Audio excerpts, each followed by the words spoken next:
জয় গুরু, জয় শ্রী শ্রী রাম ঠাকুর। ঠাকুরের জীবন বড়ই সুন্দর, বড়ই অদ্ভুত। আমাদের জন্য যেন তিনি নিজেকে উজাড় করে বিলিয়ে দিয়ে গেছেন। সমস্ত গুরুই তাই। শ্রী গুরুদেব আমাদের জন্য নিজেকে উজাড় করে দেন। আমরা শুধু নিতে পারছি কিনা সেটাই কথা। রামভাই সরণী বইটিতে শ্রী শ্রী ফণীন্দ্র কুমার মালাকার মহাশয় ঠাকুরের সঙ্গে তার যে সমস্ত আলাপ আলোচনা হয়েছে বা ঠাকুরের সঙ্গে কিভাবে তিনি জীবন যাপন করেছেন সেই অংশগুলি তুলে ধরেছেন। আজকে প্রশ্ন উত্তরের অংশ, কিছু প্রশ্ন যা আমাদের সবার, তার উত্তর ঠাকুর দিয়েছেন। আমরা সেইগুলোই আজ শুনে নেব। তিনি লিখছেন, 2 দিন পর কলেজ বন্ধ থাকায় দ্বীপ্রহরে আহার করিয়া ঠাকুরের নিকট গিয়া দেখি ঠাকুর বসিয়া আছেন। আমি মিনতিপূর্ণ কণ্ঠে বলিলাম, শিলং গিয়ে প্রথম যে বাসায় উঠেছিলাম সে বাসার ঘরটিতে 10-15 মিনিট যেতে না যেতে অমন তাড়াহুড়ো করে সব জিনিস নিয়ে একেবারে রাস্তায় এসে দাঁড়িয়ে পড়ার কারণ কিছুই বুঝলাম না। সে বাড়িটিতে দালান ছিল, সেই ঘরটিও আমরা দেখেছি, বেশ ভালো। ঠাকুর বলিলেন, সেই ঘরটি বড় মারাত্মক অবস্থায় আছে। সেই ঘরে একটি লোক যক্ষা রোগে ভুইগা দেহত্যাগ করলে তার আত্মীয় সকল ভয়ে তারে মৃত অবস্থায় ফেইলা চইলা যায়। কিছুকাল পর দুর্গন্ধ বাহির হইলে সরকার জানতে পাইরা ডোম দিয়া ওই পচা মৃতদেহ কবর দেওয়ার ব্যবস্থা করে। যক্ষার জীবাণুগুলি ঘরের দেওয়ালময় আশ্রয়ের আশায় কিলবিল করছিল। সেই ঘরে যে বা যারা বাস করত জীবাণুগুলি তাগো দেহে আশ্রয় লইত। যক্ষার জীবাণু ভীষণ সংক্রামক। তাগো আক্রমণ থাইকা অব্যাহতি দিতে সকলের নিয়া রাস্তায় দাঁড়াইয়া পড়ছিলাম। শিলংয়ে এই কথা শুনলে তোমাগো আতঙ্ক হইত। ও আচ্ছা, এখন বুঝেছি। কিন্তু যে সকল জীবাণু আধুনিক বৈজ্ঞানিক যন্ত্রের সাহায্য ভিন্ন দেখা যায় না, তুমি কি করে শুধু চোখে ওই জীবাণুগুলি দেখলে? ঠাকুর বলিলেন, পুণ্ডরিক চোখে সকলই প্রকাশ পায়। জীব চোখে পার্থিব সম্মুখের বস্তু সকল দেখা যায়। জীবের অন্তর্চক্ষু দিয়া পার্থিব সূক্ষ্মাতি সূক্ষ্ম বস্তু দেখবার ক্ষমতা হইলে তা দেখতে পাওয়া যায়। দিব্য চক্ষু দিয়া দিব্য জিনিস আদি দেখা যায়। আমি জিজ্ঞেস করলাম, অন্তর্চক্ষু আবার কি প্রকার? উহা দিয়ে দেখবার উপায় কি? ঠাকুর বলিলেন, জীব সর্বদা বহির্মুখী। জীব যখন বহির্মুখী ভাবকে অভ্যাসের দ্বারা ধ্যানযোগে গুরু কৃপার আশ্রয়ে থাইকা অন্তর্মুখী করবার চেষ্টা করে, তখন ক্রমে ক্রমে অন্তর্চক্ষু উন্মিলিত হয়। গুরু কৃপার আশ্রয় আবার কি? গুরু কৃপা করে আমাদিগকে ধন দৌলত প্রভাব প্রতিপত্তি সুখ স্বাচ্ছন্দ্য দেন বলেই আমরা পেয়ে থাকি। আমরা তো এই মনে করি। শ্রী শ্রী ঠাকুর বলিলেন, তাই যদি হয় তবে গুরুজি কৃপা কইরা তোমাগরে অপার অসীম দুঃখ দৈন কষ্ট অশান্তি দিয়া থাকেন, তাই নয় কি? আমি বলিলাম, না, গুরুজি তা করেন না। ঠাকুর হাসিয়া বলিলেন, বেশ কথা, এখন বলো গুরু তোমারে কি দিয়া কৃপা করছিলেন? আমি চিন্তা করিয়া ভয়ে ভয়ে বলিলাম, নাম দিয়া কৃপা করেছেন। ঠাকুর বলিলেন, এই নাম হইল গুরু কৃপা। কৃপা শব্দ হইছে ক্রি ধাতু দিয়া। ক্রি অর্থ করা, পা অর্থ পাওয়া, পূর্ণ অর্থ হইল কইরা পাওয়া। তোমরা তোমাগো ভাগ্যানুসারে সুখ দুঃখ শান্তি অশান্তি ধন জন প্রভাব প্রতিপত্তি লাঞ্ছনা গঞ্জনা দারিদ্র লাভ করো। তোমরা মনে করলে কি হইব? গুরু কখনো ঐশ্বর্য দেন না। ঐশ্বর্য দিয়া ব্রজের পথ বিলম্বিত করেন না। ঐশ্বর্য নিয়া ব্রজে যাইতে পারে না কেউ। গুরু দিতে আসেন না, গুরু আসেন নিতে। সেই জন্য বিরজ করাই গুরুর একমাত্র ধর্ম কর্ম। এই গুরু কৃপার প্রকাশ হইলেন সদ্গুরু। আমি জিজ্ঞেস করলাম, বিরজ কি এবং ব্রজ কি বুঝতে পারলাম না। চঞ্চলতা বিহীন করারে বিরজ বলে। ঠাকুর বলিলেন, গুণত্রয় মধ্যে রজগুণ অতীব চঞ্চল। এই রজগুণের চঞ্চলতা থাইকা মন বুদ্ধি উৎপন্ন হইয়া জীবেরে দিয়া বহু রকম কর্ম করাইয়া ভাগ্যের দ্বারে আবদ্ধ কইরা রাখে। জন্ম মৃত্যুর হাত এড়াইতে পারে না। রজগুণের চঞ্চলতা মুক্ত হইলে ব্রজ প্রাপ্তি হয়। ব্রজ কোথায় গুরুদেব? ওই যে মথুরা বৃন্দাবন বলে, উহা কি ব্রজ? ঠাকুর বলিলেন, না না, ওইগুলি না। শ্বাস প্রশ্বাস না টানা না ফেলা অবস্থায় যতটুকু সময় থাকা যায়, ওই সময়টুকুরে ব্রজধাম বৃন্দাবন বলে। তাহলে গুরু প্রদত্ত নাম হলো গুরু কৃপা? হ, নাম হইল গুরু কৃপা, নামের প্রকাশ হইলেন সদ্গুরু। আমি জিজ্ঞেস করলাম, নামের প্রকাশ কি? ঠাকুর বলিলেন, নিরাকার অব্যক্ত অরূপ নাম স্বয়ং অহেতুকী দয়া পরবশে জীব কল্যাণে নামময় রূপময় অপ্রাকৃত দেহ ধারণ কইরা ব্যক্ত হওয়ারে নামের প্রকাশ বলে। এই দেহের উৎপত্তি নামে, নিষ্পত্তিও নামে।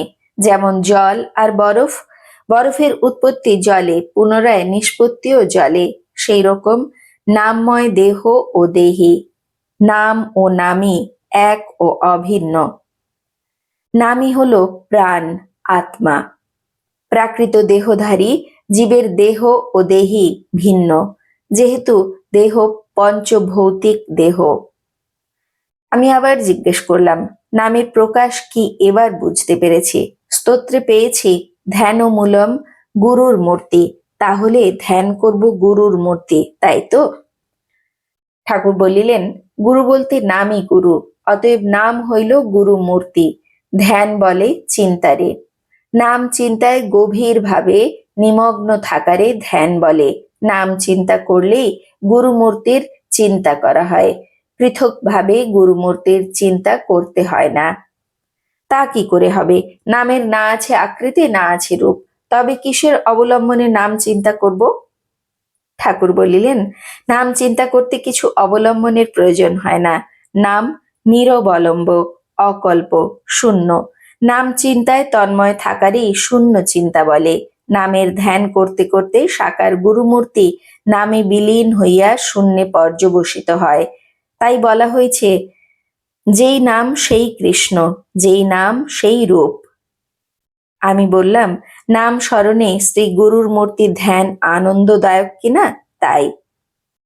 ঠাকুর হাসিয়া বলিলেন, বেশ, তাই করবা। নামই তোমারে নামের নিকট নিয়া যাইব। এইটাই নামের স্বভাব, স্বভাবই ভগবান। তারপর রবিবার দ্বীপ্রহরে আহারান্তে ঠাকুরের নিকট যাইয়া বসিতেই ঠাকুর হাসিয়া বলিলেন, আজ বুঝি পাইনবন উপাখ্যান? আমি নোট বই ও কলম হাতে লইয়া বসিলাম। জঞ্জালপূর্ণ পাইন বনের কাহিনী শুনতে এসেছি ঠাকুর। আমি সেই জন্য এসেছি, তুমি জানতে পারলে কিভাবে?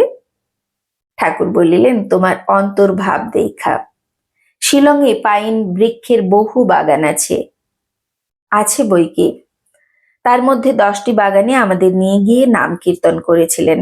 নির্জন নিরালা পাইন বাগানে কীর্তনের কি প্রয়োজন ছিল? ঠাকুর বলিলেন, নিশ্চয় প্রয়োজন ছিল। তার ব্রহ্ম 16 নাম 32 অক্ষর। হরে কৃষ্ণ কৃষ্ণ কৃষ্ণ হরে হরে, হরে রাম রাম রাম হরে হরে। এই রাম হইল প্রণবের 3টি অবয়ব, অ, উ, ম। অর্থ হইল তন্ময়তার সঙ্গে হরিনামে রমণ করা। প্রণব কীর্তনের ফল সর্বত্র সর্বকালে সমভাবে হইয়া থাকে, তারতম্য কিছুই নাই। যেমন অমৃত পানের স্বাদ তিক্ত, কষা, কটু, মিষ্ট যেমনই লাগুক, অমৃতের ফল অমৃত দেবেই দেবে। সেইরূপ এই নাম করতে করতে ভালো মন্দ রুচি অরুচি যেমনই লাগুক না কেন, নাম নামের ফল অবশ্যই দেবে। এই কীর্তন শ্রবণে বৃক্ষ, তরু, লতা, কীট পতঙ্গাদি সকল জীবের উন্নত অবস্থা প্রাপ্তি হয়। আমি জিজ্ঞেস করলাম, ওই 10টি বাগানকে লক্ষ্য করেই জঞ্জালপূর্ণ বলেছিলে? ঠাকুর বলিলেন, হ, তাই। আমি আবার জিজ্ঞেস করলাম, কেন? শিলংয়ে আরো বহু পাইন বাগান রয়েছে। ঠাকুর বলিলেন, থাকলে কি হইব, শুধু ওই বাগানগুলিতেই হাজার হাজার বিদেহী আত্মা আশ্রয় নিয়েছিল। তাগো মধ্যেও ভালো মন্দ রকম ফের আছে। তোমরা যেমন সৎ লোকের সঙ্গে মন্দ লোকের সঙ্গে মিশা থাকতে ভালোবাসো, তাগো বেলায়ও সেই রকম। তারা তাগো অবস্থান্তর প্রাপ্তির জন্য সর্বদা আয়সা কাকুতি মিনতি জানাইতো। আমি জিজ্ঞেস করলাম, আমাদের কীর্তনের ফলেই বিদেহী আত্মাগুলির অবস্থান্তর প্রাপ্তি ঘটে? ঠাকুর বলিলেন, নিশ্চয়। নামের অসীম ও অমোঘ শক্তি অসম্ভব সম্ভব করতে পারে একমাত্র নামে। আমি আবার জিজ্ঞেস করলাম, মানব দেহত্যাগের পর সকলকেই কি বিদেহী অবস্থায় থাকতে হয়, নাকি কেউ কেউ সঙ্গে সঙ্গে পুনরায় মানব জন্ম পায়? ঠাকুর বলিলেন, পূর্বজন্মের কৃতকর্মের ফল অনুযায়ী বিধান করেন ভবিতব্য। আমি জিজ্ঞেস করলাম, ভবিতব্যই কি ভগবান? ঠাকুর বলিলেন, না, ভবিতব্য ভগবান নন। জীবের জন্মান্তরীণ কর্মফল অনুযায়ী জন্ম, কর্ম ও মৃত্যুর বিধায়ক হলেন ভবিতব্য। ভবিতব্যের আশ্রয়ে থাকতে ভগবত প্রাপ্তি ঘটে না। মায়াচক্রের অধীন থাইকা ভবিতব্যের হাত এড়ানো যায় না। গতাগতি ঘুচলে ভবিতব্য থাকে না। ভগবত সন্নিধানে তখনই যাওয়া যায়।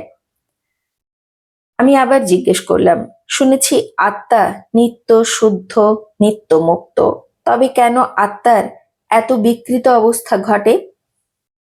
ঠাকুর বলিলেন, আত্মার বিকৃত অবস্থা কখনো হয় না।